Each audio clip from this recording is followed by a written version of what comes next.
উত্তরের জেলা ঠাকুরগাঁওয়ে বাড়ছে শীতের তীব্রতা। এ নিয়ে বিস্তারিত জানাতে যুক্ত হচ্ছেন সহকর্মী শাকিল আহমেদ। শাকিল, জনজীবনে শীতের কেমন প্রভাব দেখছেন?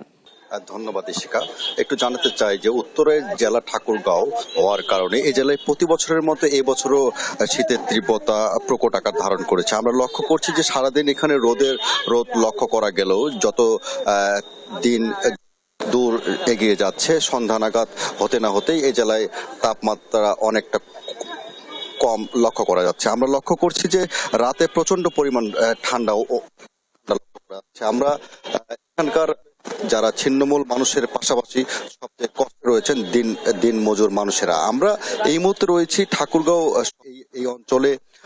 কিছু দিন মজুর মানুষ প্রায় 20-25 বছর ধরে এই বাস স্ট্যান্ড এলাকা থেকে কেউ ঘরের কাজের জন্য বের হন, কেউ মাটির কাজের জন্য বের হন, এবং আমরা তাদের সঙ্গে কথা বলেছি। তারা যেমনটি জানাচ্ছেন যে শীত হওয়ার কারণে তারা এখন কাজ কম পাচ্ছেন এবং অনেকেই কাজ না পেয়ে বাড়িতে যাচ্ছেন।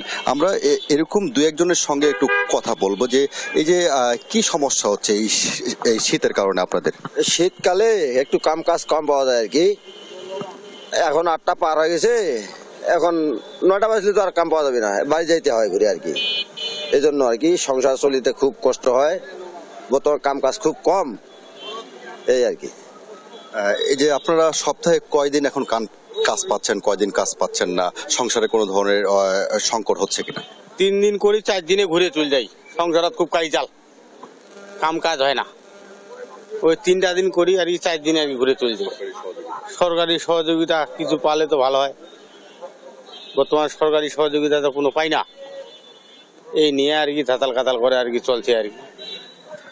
ইশিকা, আপনি যেমনটি জানছিলেন যে তারা জানাচ্ছিলেন যে এই শীত মৌসুম হওয়ার কারণে তাদের এখন কাজের সংকট লক্ষ্য করা যাচ্ছে, এবং ঠাকুরগাঁও জেলা প্রশাসন জানাচ্ছেন যে শীত মোকাবেলা করার জন্য তারা সর্বোচ্চ প্রস্তুতি গ্রহণ করেছেন। এই ছিল ঠাকুরগাঁও থেকে শীতের সর্বশেষ অবস্থা। শাকিল, ধন্যবাদ আপনাকে।